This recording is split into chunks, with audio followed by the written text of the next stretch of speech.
Hi, everybody. Today I'm going to be taking a look at a video I watched recently by somebody I've come across on the Christian YouTube debatosphere. He goes by the name TheCynicogue.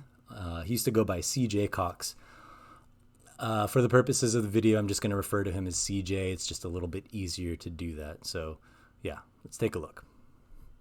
The Babylonian monarch Nebuchadnezzar II was easily one of history's most impressive rulers. A mighty conqueror, he subdued even the great Egyptians, conquered and dismantled the ferocious Assyrians, and just so happened to be the very rod used by God himself to discipline the Israelites. A wonderful architect, he is credited with building one of the 7 great wonders of the ancient world, namely the Hanging Gardens of Babylon, which he built for his Persian wife. Andrew Cuomo is none of those things. We're going to compare a modern day politician who pushes for policy you may not agree with a king who looted and destroyed the first temple dedicated to Yahweh. This man must have done something extremely heinous to deserve that sort of comparison. Let's find out what it was. On his best days, Andrew Cuomo is a self-centered, egotistical, elitist political hack whose only reason for having any political power at all is that he stems from the loins of one who did before him. Cuomo builds nothing. Cuomo conquers no one. Cuomo has no great qualities about him whatsoever. And in the end, no stories will ever be told about the great achievements of Andrew Cuomo. Well, that's yet to be seen. But Andrew Cuomo does share one particular quality with Nebuchadnezzar. And that is, he seems to think an awful lot about himself. In the Bible, Daniel chapter 4, starting at verse 29. Yeah, and then I'll spare you the, all the Bible stuff. So let's skip ahead a little bit here. As oxen. Yeah, he's still going. Is an overall view to those he had built. Andrew Cuomo also likes to take credit, and take it specifically away from God. Interestingly enough, Cuomo and Nebuchadnezzar happen to have shared this quality with Lucifer. Comparing Cuomo to Lucifer. Nonetheless, during a press conference on April 13th, New York Governor Andrew Cuomo contended that God has nothing to do with the notable decrease in COVID-19 cases across his state that was appearing at that time. It is directly a result of what you do today.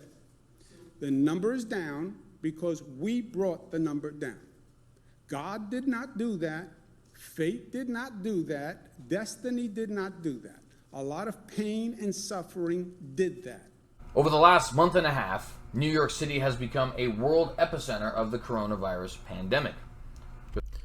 Wait, I'm sorry. Are you implying that God is punishing the people of New York for the words of one man? Why wouldn't God give Cuomo coronavirus? Why wouldn't he just strike him dead? Seems pretty sloppy. With more than 123,000 confirmed COVID-19 cases as of April 17th. The state, meanwhile, has recorded just over 218,000 cases. Now, we see here, at the time that Andrew Cuomo made this ridiculous and arrogant statement, there were 218,000 total cases in the state of New York. There was 123,000 total cases in the city of New York. We find the number of deaths in New York State in another article, published the selfsame day. New York passed a grim milestone Monday, that is Monday, April 13th, that no state would ever want to reach. More than 10,000 New York residents have died of complications related to COVID-19, the disease caused by the novel coronavirus, Governor Andrew Cuomo announced Monday morning. Again, more than 10,000 New York residents have died of complications related to COVID-19, the disease caused by the novel coronavirus, Governor Andrew Cuomo announced Monday morning. God gave them all COVID-19, by the way. That Monday is April 13th of 2020. This is important for multiple reasons. Number one, even when Cuomo declared arrogantly, "We brought this number down," bringing glory to himself while simultaneously robbing it from God, God had nothing to do with it. Cuomo has robbed God of glory, apparently, according to CJ, but the footage that he included in his video of the press briefing was a little bit short, and I felt like maybe we were missing some context, so I decided to watch the whole thing myself. After watching the press briefing, I heard about how hard everyone in New York is working to contain the huge increase in reported cases they were seeing back in April, and how concerned Governor Cuomo is about the public's hesitance to accept the severity of the situation. He compares the death toll on 9/11 and the death toll for COVID, and the numbers were pretty impressive. 2,753 Americans died in the attacks on 9/11, while the deaths for COVID was at 10,056 as of April 13th. But after 9/11, Americans were all too eager to jump to action and curtail their rights, i.e. the Patriot Act, in light of a terrorist attack, but are now dragging their asses when the threat was over 3 times the death toll. He goes on to explain that New York, in large part, was finally taking the situation seriously by adhering to CDC guidelines, by social distancing, wearing masks, washing their hands frequently, and quarantining when possible. And that, of course, that there is more work to be done. The number of reported cases and deaths due to COVID had finally been plateauing. And in retrospect, Cuomo was absolutely correct too, because after a spike of daily reported cases rose to an all-time high of 10,553 people on April 24th, the numbers have been steadily decreasing and have finally reached the current number of 667 daily cases as of August 10th. Toward the end of the press briefing, a reporter in the press pool asks him, after the recent record of reported cases has reached 10,000 people, what makes you think the worst is over? Cuomo's response? I am not confident that the worst is over, he said. The numbers suggest a plateauing of cases. This is where we get the God quote in question. Cuomo is reiterating his previous comments of praise for the public who has put in the hard work in order to help stop the spread of COVID. CJ seems to have a problem with a public official attributing the flattening of the curve to the people who made it happen. When he says, God did not do this, we did this, he is referring to the public's willingness to act. And as we know, we have a disturbing amount of people in this country that seem to have a problem with adhering to CDC guidelines. Can I ask you about your decision to go to church, to be inside that building? I wouldn't be anywhere else. Aren't you concerned you could infect other people if you get sick inside? No. People who don't go to this No. church? I'm covered in Jesus' blood. I'm covered in Jesus' But what blood. about other people who don't go to this church who you might encounter? All of these people go to this church. No, but you're going to be in places where other people I go to are. the grocery store every day. I'm in Walmart, What? Home Depot, all of those But you people. could get them sick from what happens in They the could church. get me sick, but they're not because I'm covered in his blood. Thank you very much. Here's a global map of cumulative cases for COVID-19. Why is it that the U.S. has such abysmal infection rates compared to the rest of the civilized world, despite being the richest and most technologically advanced country that ever existed? Among many things, a huge contributing factor is culture. Our population is very impressionable and lazy, and they look to their leaders to tell them what to do in times of hardship. That is why it is important for our leaders to tell us the facts and give us well-informed advice that they get from experts in their respective fields. That is why it is important for Cuomo to take the stance that he does. He is encouraging people to come together, make sacrifices, and do the hard work necessary to overcome a historic challenge that is infecting the entire world, without appealing to fairy tales or chants or any other personal beliefs that you might have, including religion. This is called responsible rhetoric. He is using his power and influence to promote a culture that will save lives.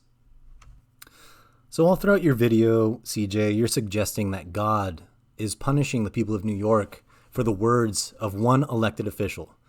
And I find that a bit strange, because if I were to play the game that you're playing, I could just say that if we were to look at today's reported cases, it looks like God is actually rewarding the people of New York for Cuomo's words.